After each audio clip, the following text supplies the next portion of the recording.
You told me once we decided to play for the Nets that you needed 4 post-ups a night. 8 post-ups a night, 4 each half.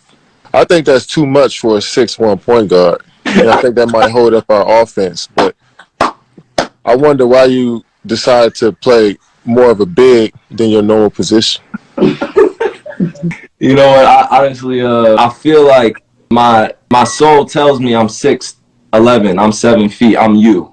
You know what I mean? I'm able to shoot over people that, small guards. I don't know. I'm not going to just describe who the small guards are, but as I got a little older, I feel like I could just shoot over anybody. So even you, to this point, where I was like, man, I want to be more of a post-up guard.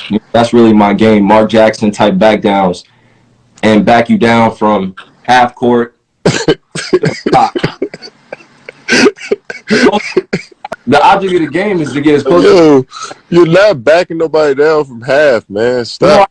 No, I am backing people down from half court. No, you're not, bro. You asking for like clear out duck ends. Like, I'm gonna start at the dunker spot, and once you drive, I'm ducking this guy in so I can shoot the hook shot. Like, well, you 6 feet. Look, hold on. Can I ask you a question now? I don't mean to cut you. When we were playing today, and I ducked in, you know what play I'm talking about. We were scrimmaging today. Which one? We were scrimmaging today. You had the ball, and I was running up the floor, and I thought I had the seal. Oh, yeah. Like, yeah. I was going to throw it over the top, but you really are small as shit, so I really couldn't see. You know what I mean? I didn't think I had the good angle. Plus, you had Chiozo on you, which, y'all the same height, so his length was a little bit. His hand was in the way when you tried to duck in. Wait. Hold on, y'all. Before 7 continues, before we continue this 7-11 talk, this is a safe space where we talk to each other like this, okay? Yeah. It's a safe space. Yeah. But look, I even have to address 7 this way. Just show a little bit more respect on the show for the actual host. You know what I mean? Because I just want to be able to just communicate with you about how I feel as a post-up guard.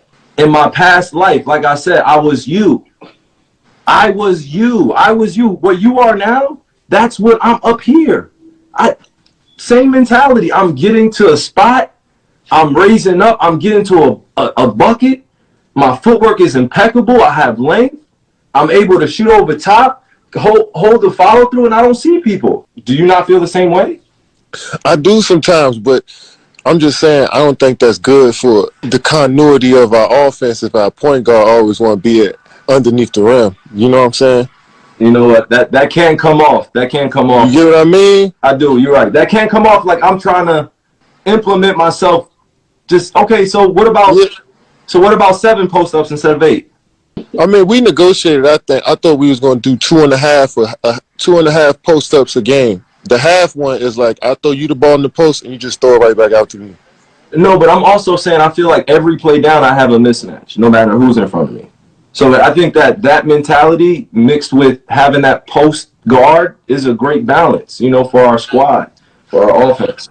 Yeah, we gonna see though.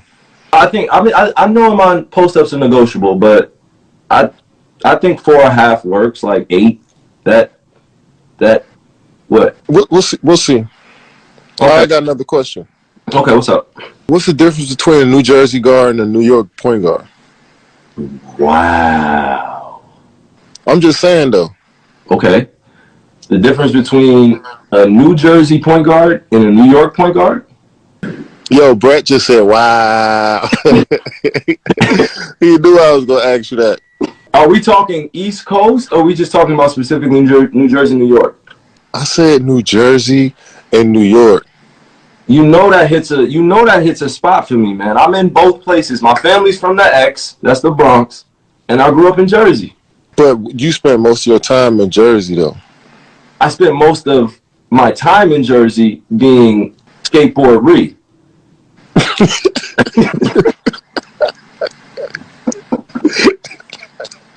Who the fuck is that?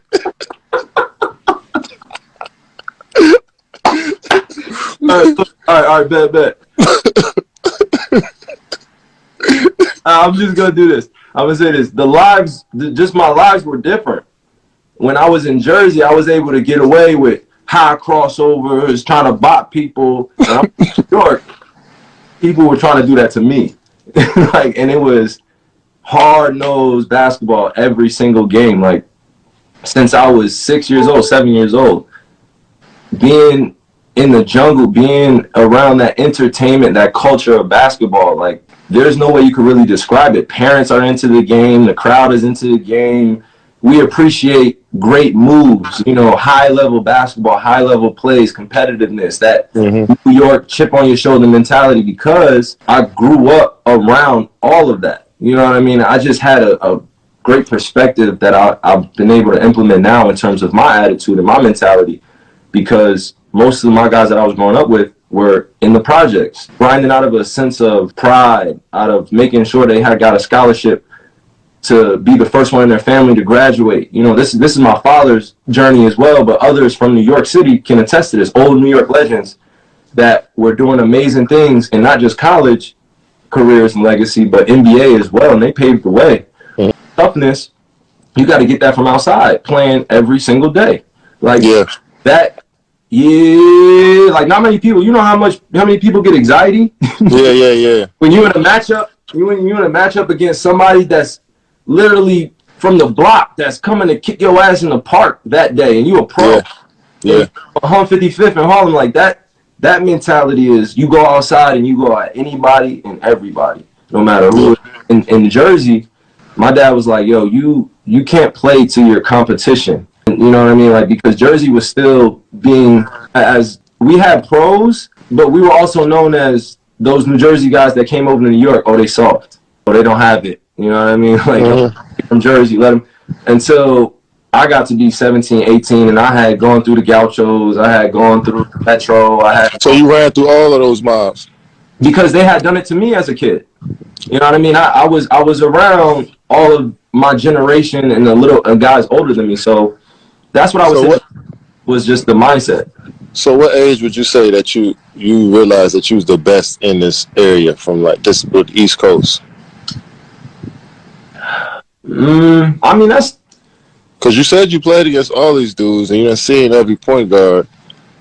Yeah. Did you believe at one point when you was like transitioning from skateboard Reed to like Byrie? To Byrie. When did you know that you was that guy? What you say? When did you know you was that guy? It had to be like high school, right? Bro, I'm gonna tell you, my talent in my eyes was different and special. I just didn't grasp and embrace all my tools. You know, I had a lot of different tools that I've been working on since I was a kid. And once I did that, it came with, you know, people were a little unassuming. You know, like I came out of nowhere, sort of say. But I had gone from MK, Montclair Kimberly Academy, St. Pat's, to be with the best. Got coached by Kevin Boyle, you know, who's at Mount Verdi now. And I was able to take a step up in competition in Jersey once I joined. There's like almost like a triangle between St. Benedict's, St. Anthony's, and St. Patrick's at one time in New Jersey high school basketball. And we had Hudson Catholic, you know, all these other good schools in Jersey, Gill St. Bernard, all the schools, whatever. But you had to conquer that. And we had a mob my junior year, and we won the state championship. And then my senior year, do you want to know what happened? Why y'all didn't win the states? Yeah, why we didn't end up going to states? Y'all didn't go to state? Bro, we got kicked out of states. For what? Y'all was cheating. See, I knew it touched y'all. Y'all probably had somebody else 22 on the team. Don't do that. You playing a point guard, playing a two guard with you. What happened? Yo, somebody came in with fake clothing on, disguised as a plumber, and had a camera in his bag and was recording us practice. How nuts is that? So that's why y'all got kicked out the tournament? So they sent it to the state, and then the state kicked us out of the playoffs. Out of the state playoffs. Wow. That's we were trash. early. That's trash. That's just straight hate. Like my senior year, I left out of there with a county championship, bro. I was holding up that little trophy like I'm grateful for the journey. But, Yo, like I know you was hot. bro, I had 30 in the first half, and Coach Boyle took me out. I was trying to get the record. I'm like, bro, it's my last high school game. Yo, I got one more question before you go. Absolutely, bro. For you, of course. Before I get up off your live. Mm-hmm. Yo, when I switched off on you and guarded you full court in the finals, yo, was that the best full court defense that somebody played on you your whole career? Because when I decided to guard you for that like 2-3 minutes, like nobody had seen you for like 3 minutes. They was wondering where Kyrie was at once I got on him.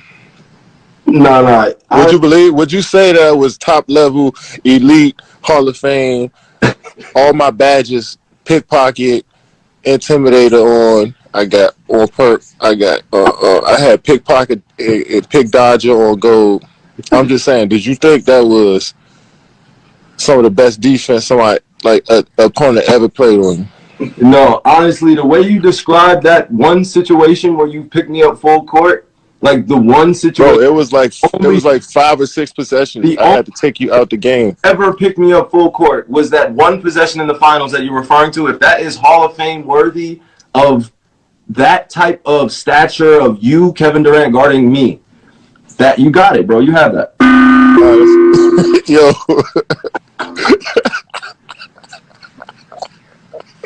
Yo, I appreciate it, bro. But I had a few questions for you, though. Yeah, go ahead, bro. If you don't mind. All right. Hold on. Let me see this, man.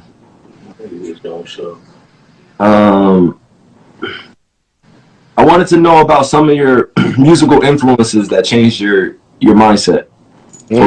Like some of your musical influences, some songs or some artists, that changed the way, like, because I remember you were telling me during the finals, 2006, 2017, into Biggie's "Was It Ready to Die" album.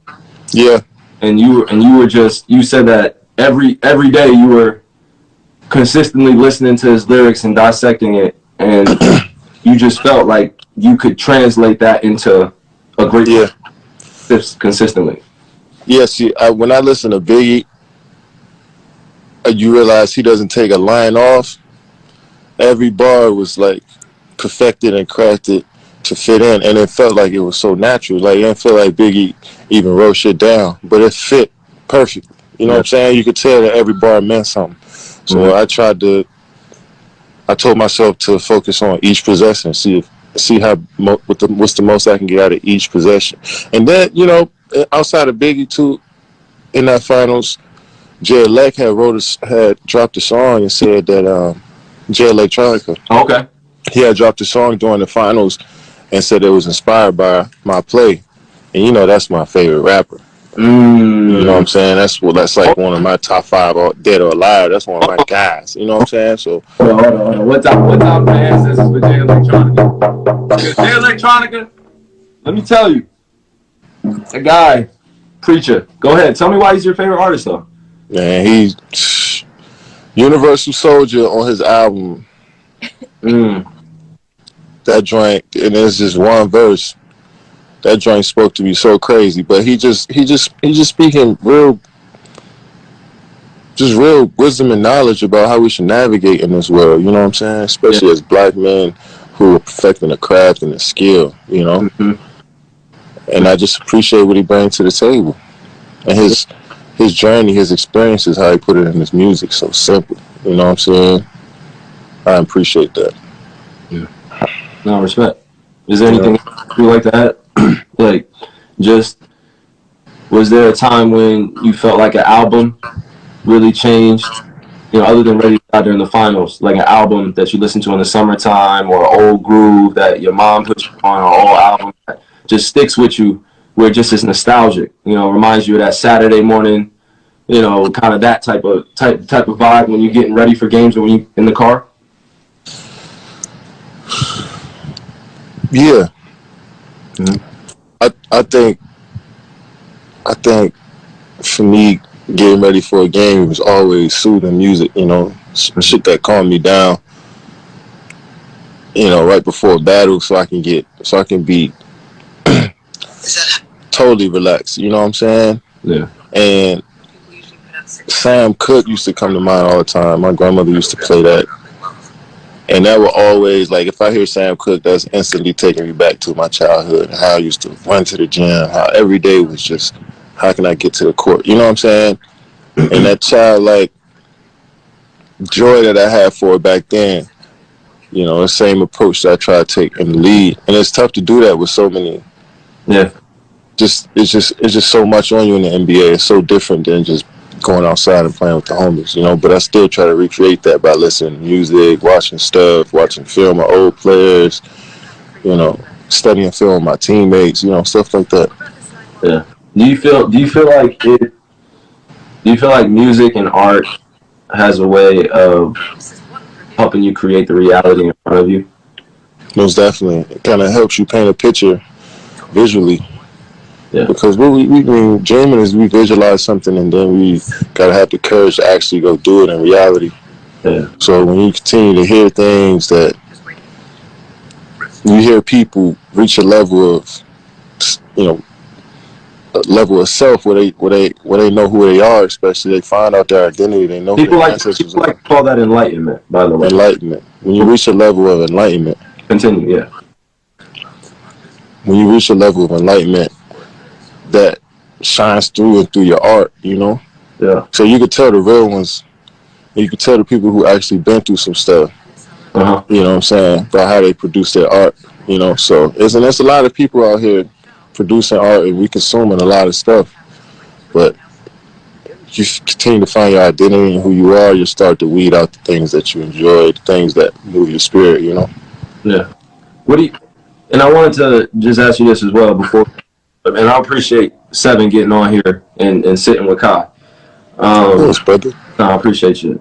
What do you feel is most contributive to you staying balanced every day?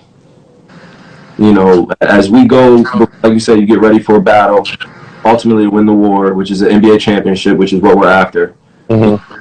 Bigger than the NBA championship for us, as we both have discussed. But for that, the standard of is that Yeah. let's collectively bring brothers that look like us, that think like us, that are aligned like us. Let's get together. Let's galvanize, form a group. But as an individual, we have a responsibility to come in and do our work as well. Yeah. You have not an obligation, but a responsibility to just yourself first. Yeah. To make sure that you do that. So what do you think is most contributed to that of you staying balanced every day? Because I appreciate you coming in at the same kind of like we're here. We're here at the court. Let's work. We're here to make music. Let's work. We're here to make art. See, we're here to have a good time with it. So yeah. Yeah, I had to realize they were all individuals, even though we play on the team. We all bring something unique to the table that needs to be given space to grow. So I like to come into the gym and just focus on myself. And if obviously people will gravitate towards the guys with more experience and the guys that they've seen on these levels, so I try to give each individual their space, but know that some may be watching me, so let me go as hard as I can in each drill. Let me show them through my actions what my routine has been, since I stepped into the league. And let them know that it may change. You may go through ebbs and flows of just who you are. For sure. As an individual and as a person. But you have reference points here, throughout the gym. But I'm never going to be overbearing. I'm never going to want to I'll never want to little bro nobody. I just want to let everybody grow, but also lead by example. For sure. Just coming in, going to work, not saying much, trying not to argue with the refs in practice, trying not to get too pissed off in situations. Okay, hold on. We don't. K, you stay balanced through everything. So we expect you to stay that. You know how it goes sometimes, though. No, for sure. And I think that's the beauty of us showing our emotions. Whether it's on the court or off the court, and being able to balance that. Yeah. life has all its challenges. It has all of its disruptions, all of its distractions. Yeah. Like I said, individually, we have responsibility to work on ourselves, to continue to hone in on what keeps us peaceful. You know, what is love, and it's how do you embrace the people around you to just continue to, hey, I need to get myself right before I get back into this role that I'm playing in life. You know, so I hear you on that. You know, Exactly. yeah, man. Hey, love you, bro. I'll see you in the morning. We gotta We'll see you tomorrow. I have not much words to say except for I think I might have to paint it, bro. Oh yeah. How I wrote 7-Eleven. How long have you been waiting for this? it feels like eternity, bro. Feels like it, man, it's too long. It's time. How long has it been since you stepped on that floor? It's been 18 months, bro. 18 months? 18 months. Sick, right? But hey, we here now. Might as well lock in. 18 well worth it months that not a lot of people got to see you working your tail off to work yourself back into a condition where you can be growing steadily still. Yes, sir. 32, bro, you're still getting better. And that's Yo, bro. Oh. Come on, yo. Oh my Yo, relax with the throwing my age out there so casually like that. No, that's what? God damn. I can't wait till you hit 30. I told you I can't wait till you hit 30, bro. Well, you can't be on the Forbes 30 under 30 no more. That's gonna hit you hard.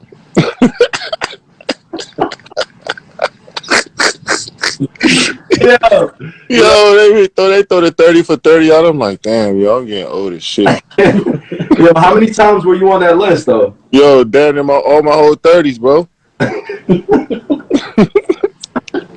Like, damn, they don't got no like 35 and not 35 and under 35. You know? Bro, you making your way closer to 50 club now. Yo, check. All right, bro.